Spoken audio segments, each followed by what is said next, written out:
Hey everybody, it is Scott Steen with winnersandwhiners.com coming to you with the Sunday edition of Today in Sports Betting. As you'll notice, I'm flying solo today.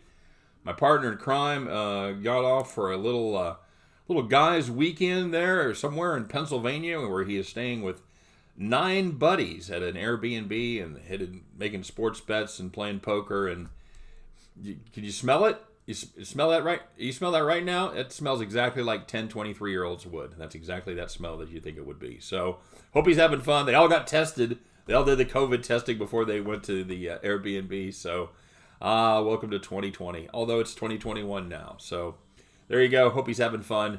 And, I'll try to soldier on through the worst weekend in the NFL without you, Reichel. Nice job of taking week 17 off. This is, without question, my least favorite betting day of the year. This is go easy on your budget is what I'm saying to you right here. Because there's some games that should be played pretty straight, but a lot of these teams are going to have questionable motivation. They've got injuries that they want to rest. They got players that just need the day off. Looking at you, Ben Roethlisberger. So tread lightly. Don't sell your car. Playoffs are right around the corner. We'll be able to load up then. All right. So, without further ado, of course, I'm going to remind you. Don't forget to like and subscribe if you haven't done so already. We appreciate it. As always, get notified each and every time we put up brand new content. Of course. Excuse me, guys. Of course, check out winnersandwhiners.com. Deep dives into every game every single day. It is an invaluable resource as the playoffs appear. And, of course, we got hockey starting up here pretty soon. Got NBA, NCAA basketball, bowl season winding down. So, whatever it is, Winners and Whiners, they got the info that you're looking for over there. Always there for you, always free. winnersandwhiners.com. All right, guys. So, let's take a quick look and see what we got going on here. Now, some of these lines... All right, it's going to be the last line that was available. Some of them are not currently up and bettable, but of course, you are able to access what they were prior to being taken down. So some of these could certainly change. Some of them have probably changed since I did the previews on them. So I'm going to try to get the latest information right here that's available. So let's start off with a game that let me see if it's even on the board still. Yeah, there we go. I don't know why they have it all the way. Yeah, okay, there we go. So it is going to be the Jacksonville Jaguars at the Indianapolis Colts. Colts are now 14.5 point favorites, and the total on that has dropped a point down to 48.5. It was 49.5. Ladies and gentlemen, it may come as no surprise that I've got the Colts here in this one, even to cover that, even with the extra hook. Obviously, don't love laying the extra hook there over 14. Maybe there'll be some buyback on the Jags, but I don't know. That's they're going to be down 2 of their critical pieces there on offense for the Jags. They're going to be missing Robinson. They're going to be missing DJ Chark. And this Jacksonville defense, man, they are not good. They give up more yards than any other team in the league, and it looks to me like they have absolutely pulled the plug on this season. They are 0-3 straight up and against the spread over their last 3. Over those 3 games, they've surrendered an average of 37.3 points per game. Colts are in a must-win and then hope for help situation, but the first step is taking care of the Jacksonville Jaguars. They've got motivation, they've got the talent, and they've got a perfect opponent. Give me the Colts minus 14.5. Taking a look. Next on our sheet, it's the Packers and Bears. Packers currently 4-point favorites in this one. Do I have an updated line on that? Yes, 4-point favorites. 49.5 is the total. So that total has come down a point here in the last couple of hours. Bears, they can do it themselves. Their fate is in their own hands, as they say this time of year. Bears need a win. If they don't win, then they get to scoreboard watch and hope for a Cardinals loss against the Los Angeles Rams. Green Bay was just announced Saturday afternoon. They're going to be without left tackle David Bakhtiari going forward for the rest of the season. Rodgers, he's very, very good against the Bears. He's 20-5 lifetime against the Bears, while Trubisky, in a shocking piece of information, he's not good against the Packers. 1-5 since he just took the league by storm here 3 seasons ago. The Bears lost 41-25 to the Pack in Week 12. Since then, the Bears offense has woken up from their, dare I say, hibernation. Oh, they've scored 30 points plus for the first time since, anybody want to guess what year that would have been for the Bears? You want to say 1985? Nope. How about 1965 with Gale Sayers leading the way for the Monsters of the Midways? The last time they scored 30 points plus in 4 straight games. David Montgomery has been a large reason for their success. I still think Trubisky is having success because Montgomery gives them a legitimate running attack, and there's something else for the defense to think about. Montgomery had 105 against Green Bay, and in the 4 games since then, he's averaged 106 yards per game. The Bears, however, are going to be a little bit light at cornerback. Johnson's out of this one. I think this Packers team is one of the 2 teams in the NFL that is playing the absolute best football on both sides of the ball right now. Packers still have a shot at that number 1 seed. In fact, if they win it, they are the number 1 seed in the NFL. That is a huge deal when you play in Green Bay, because that means all those warm weather teams have to go through the frozen tundra of Lambeau Field. We're getting a short number. We're getting a nice price on this one. Give me the Packers minus the 4 points. And taking a look at the Cowboys and Giants. This is a win and need help game for both of these squads. The loser is out. The winner can win the NFC least as long as the Washington football team loses later that evening to Philadelphia. Guys, this is just an absolutely dreadful Giants offense. All right, we're going to play the under 44 here. By the way, it's Cowboys -1, and 44 is the total. I'm checking to make sure that is still current information. 44.5. I like it even better. Even without a banged up Daniel Jones, this is a dreadful Giants offense. They haven't broken 20, haven't scored 20 points since November the 15th. Yikes. Daniel Jones is back. However, he is not 100%. He is even admitted to reporters this week that if you just look at the film, you can see what the problem is. He's got still got leg issues. He will be playing, but you could basically take Daniel Jones as a runner and or a mobile person in the pocket. You can take that out of the equation. He's going to be a pure passer. That's not probably going to go well. That's not really his thing. I like the under. It's going to be hard to see where really either one of these teams. Giants defense playing very good right now. Cowboys playing better. There's still no offensive juggernaut. I think under 44 is the play in this one. And taking a look at a game that means quite a bit. Technically to both teams, but it means a ton to the Browns. The Browns, they are in a situation where they played themselves out of it. If they beat the Jets last week, they would have been in, and now they've taken it in where they got themselves where they need a win this week, or they need help from one of the 3 teams they're fighting with. If they pick up a win, they are in. If they lose, they're going to need help with a loss from Indy, Tennessee, or Baltimore. So, with that being said, because Big Ben is sitting out, Steelers 10-point dog right here to the Browns. Guys, I don't know. The Browns get their receivers back, but they've still got some COVID issues. They're missing tight end Harrison Bryant, and they're going to be missing Carl Joseph back there in the defensive backfield. Andrew Zendeo also going to be on the COVID list. And, Denzel Ward's been out for a couple weeks. Both the Cleveland running backs, the supposed strength of this club, Kareem Hunt and Nick Chubb, they've not been great lately. And Steelers defense, that may not be the place to get well. You know what? Even without Big Ben, I don't think the Browns are 10 points better than this team. Give me the Steelers plus 10. All right, moving on, taking a look at the Tennessee Titans heading down to Houston to take on the Texans. 7.5 is what the Titans are favored by, and 56 is your number. Let me make sure that is still accurate, he said. It is now 7.5 and 56. So, same. Those numbers have stayed the same. Kind of the same deal with the Titans. They win and they're in. In fact, if they win the AFC South.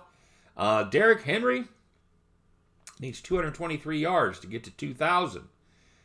Most coaches, you say that wouldn't matter, but you know what? This is a situation where they made sure that he won the rushing title in the last game last year, and I wouldn't be surprised if they give him a shot at 2,000 if he's having a great day. Tennessee laying a pretty good number there, but they are I think Tennessee probably takes care of business here. You never know when they're going to go to sleep. And the other problem with Tennessee, same problem with Houston, terrible defenses, just absolutely terrible defenses. Houston's given up 30 or more their last 5. I like the over. These are two bad defenses. Deshaun Watson's still the real deal. Doesn't have a lot of help, but these guys play no defense. They play almost no defense at all there in the AFC South, with the exception of the Colts. I like the over 56. I think we're getting a good price on that.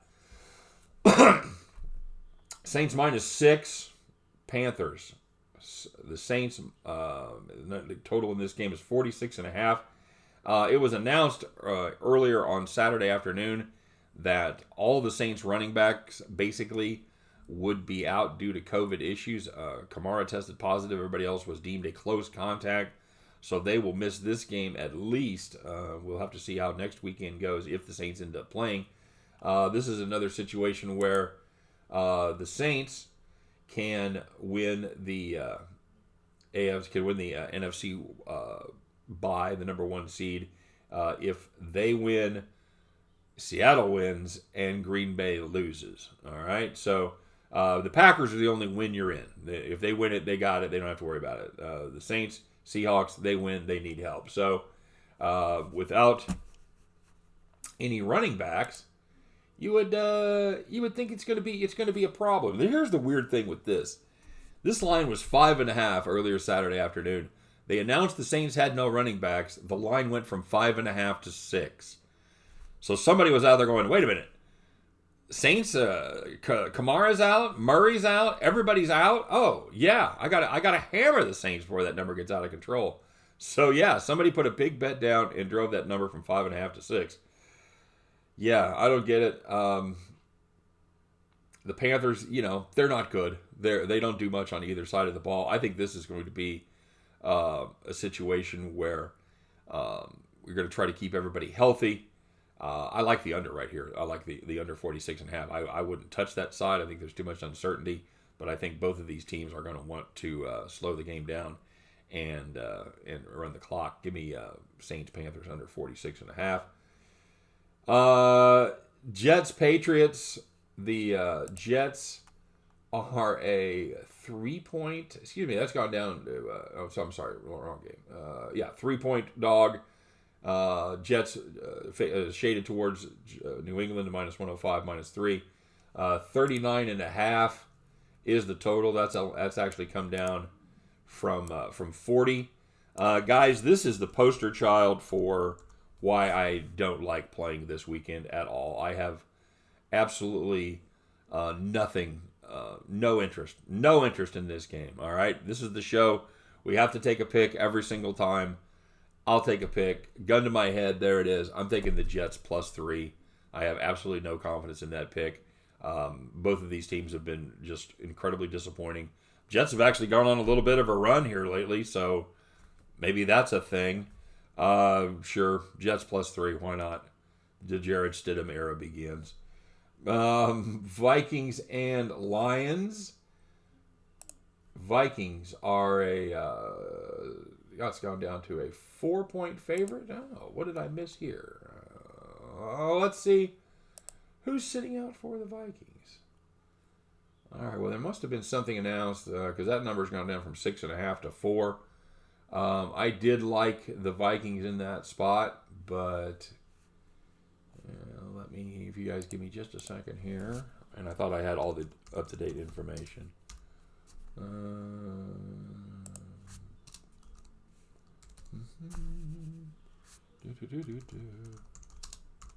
So, how you been? Everybody been good? All right.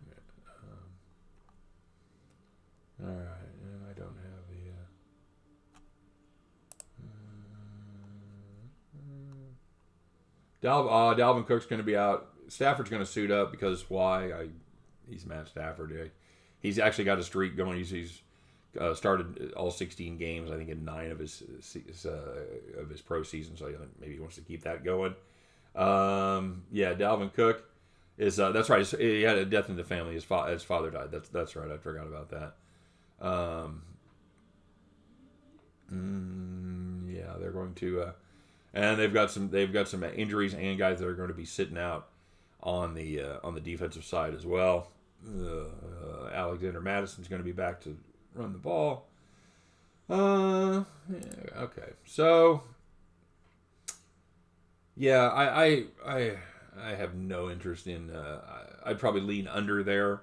I have no interest in getting involved on either the side of either one of these teams. A banged up Vikings team with nothing to play for, or a Lions team with even less to play for. Even with that defense of the Lions, which is dreadful. I'll lean a small lean on the under 53.5 right there. Falcons and the Bucks. Bucks minus 6.5, 51 is the total. Bucks are going to be missing some key pieces to their team, and the Bucks are kind of in a weird position. They are pretty much they're locked into a wild card spot. They cannot miss the playoffs, and they cannot win the division. They don't know whether they're going to be the 5, 6, or 7 seed. Doesn't really matter. They don't know who they would be playing anyway. So even if they have a matchup that they would look to try to put together, there would be no way of knowing how to do that. Announced so far, they're going to be missing linebacker Devin White, Shaq Barrett, and likely they're going to be missing their cornerback Carlton Davis. I can't believe that they're going to let TB12 play much of this game. I was honestly surprised when they announced he was starting. Then they didn't make an announcement he'd be sitting out. I can't believe that he goes the whole game right here. The Falcons really had nothing to play for either, but they've kind of, I think they're kind of rallied around head coach Raheem Morris. He's interviewed this week for the permanent job. Atlanta, they need a win here. They've lost their last 4, but they've covered twice, and they've missed covering the other 2 by 3.5 points total. Last time these teams got together, Ryan was very good. Even without Julio Jones, will be again missing in this game. Threw for 356 yards, 3 TDs, no picks. I'll take the Falcons plus the 6.5 there against the Bucks. Ravens minus 13.5 against the Bengals. The total in that one, let's see if it is remained the same. And that's one of those ones they have off the board right now. Yep, that is. So we're going to have to go with the last information I have, which is Ravens minus 13.5, 44 is the total. As far as the Ravens and their playoff situation goes, it's a win and you're in. They're one of the group of 4 teams that are kind of all lumped together there. If they win, they are in as a wild card team. If they lose, they need a Cleveland loss or an Indianapolis loss. By the way, if all 4 of those teams in the AFC win, it would be the Indianapolis Colts that would be the odd team out. All right. So again, I don't like laying massive point totals on the last weekend of the year, on the last Sunday of the year. The Bengals, they certainly wouldn't be my pick for a team that I'd want to go to war with. But they're 9-6 against the number. They have been undervalued all season long, believe it or not. Even without Joe Burrow, they've actually covered their last 2 games. Why not? That's a ton of points. I think if Baltimore gets up, they could rest some guys, opens up the back door if they've got a 20-point lead, and the Bengals are able to sneak in there for a fourth quarter touchdown. We've seen it before. Sure, give me Cincinnati plus 13.5 there against the Ravens. And now a game that it means something to both teams, and that's kind of an unusual one here today. There's a couple of them, but this is, I think, the first one that we've talked about so far. It's the Dolphins at Bills. Bills minus 2. 42 is the total here. And the total is what I'm looking at, guys. I'm a firm believer that Tua is not the guy yet compared to Fitzmagic. Will he be someday? I don't know. I'm not the quarterback whisperer. To me, his throwing motion still looks funky, and he still looks unsure making his reads. But time will tell. He's only a rookie, and most importantly, he's going to be the man here in this one. Fitzmagic is going to be unavailable. I just don't see the Dolphins generating much offense against this Bills team. The Bills team has been playing very well. They're going to be without Parker. They're most likely going to be without Grant. For the Dolphins. So even more, those guys are both questionable. We'll see who fills out that lineup. This is going to be a tough get for the Dolphins against the Bills team that's playing very well. I think they're playing as well as any team in football on both sides of the ball right now. I think them and Green Bay are the teams to watch. It hurts me to say that with being a Chiefs fan, but the Chiefs just haven't shown much here over the last month and a half or so. Give me the Bills-Dolphins under 42. Hey, speaking of the Chiefs, it's the Chargers at the Kansas City Chiefs. Chargers minus 4-point favorites in this one due to just about everybody on the offensive side of the ball for Kansas City sitting out. They're resting Mahomes. They're resting Tyreek Hill. I don't think that they're going to have their first string running backs in very long. I imagine Kelsey will not take many snaps. I don't know if he's officially been ruled out. But here's the deal. Chiefs still have pretty good skill position players. Chad Henne is, he is who he is. He's a solid backup. For the Chargers, Keenan Allen's going to be out. That hurts them immensely. On the defensive side, Joey Bosa's going to be out. Melvin Ingram's going to be out. Give Henne a little bit of time to throw behind that patchwork Kansas City offensive line. I'm going to take one more shot at the Chiefs game here, guys. I haven't been very good at handicapping my hometown team this year. I'll be the first to admit it. I'm going to play the over here, 43.5. I'm going to take it. I'm a sucker. Give me the Chiefs Chargers over 43.5. Lean towards, as far as the side goes, I don't know. Probably the Chargers. I think that the quarterback play is going to be a little better for the Chargers. So we'll see. Seattle at the Niners. Seattle 6.5-point favorites. Niners 46 is the total there. Seattle is playing awful good football right now. They really are. They still have an outside shot at the number 1 seed.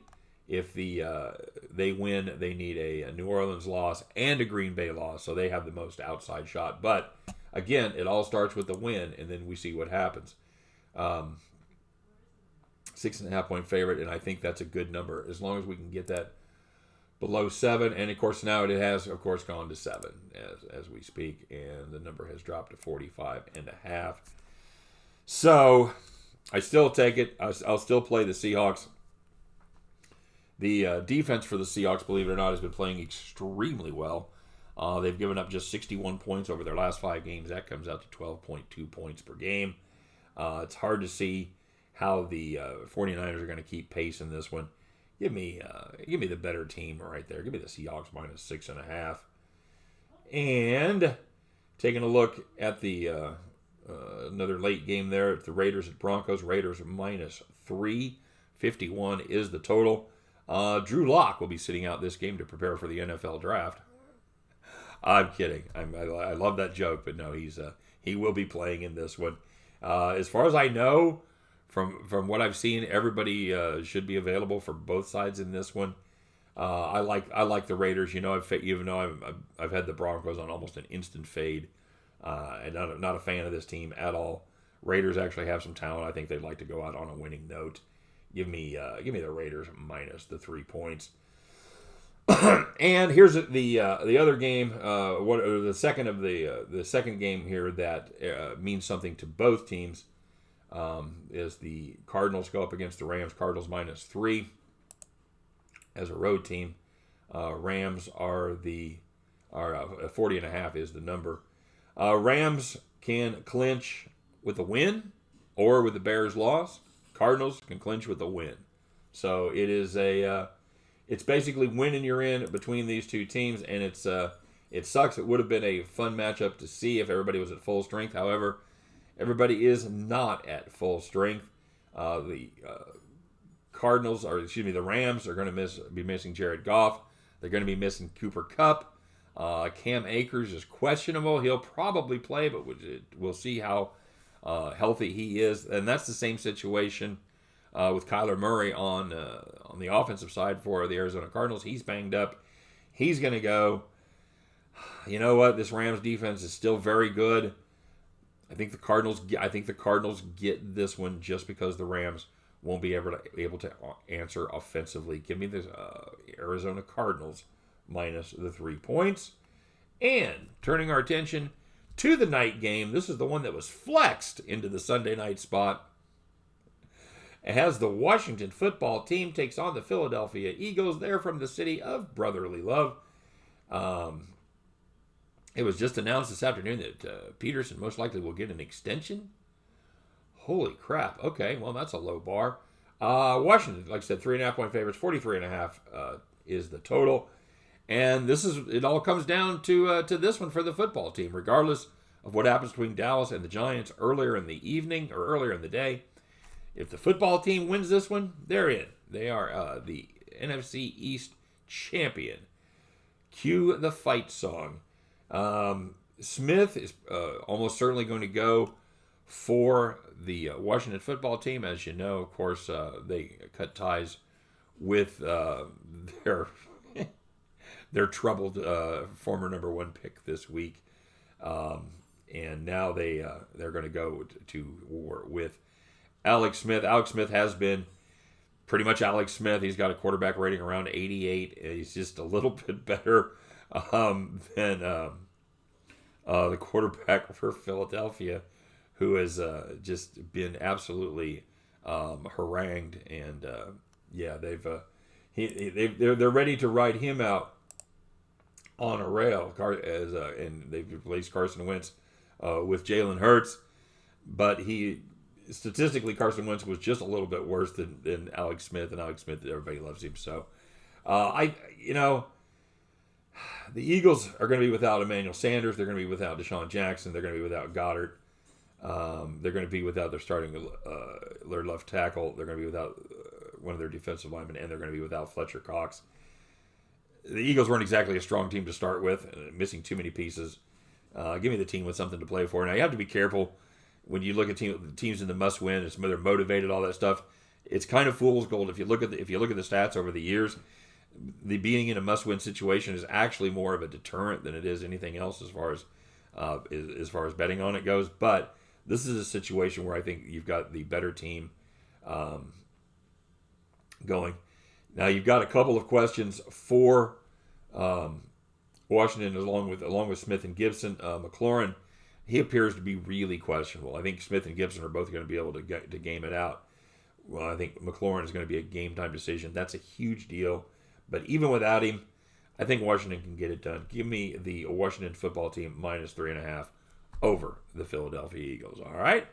So there you go, guys. That's a football show. It is going to be our last NFL. It won't be our last NFL show. It's our last full board NFL show of the season. From here on out, it's just going to be the playoffs. So, as always, appreciate you guys watching. We couldn't do it without you. I know some of you have been regulars all season long, and our Today in Sports Betting show has grown each and every week. So that's due to you guys, and I appreciate it very much.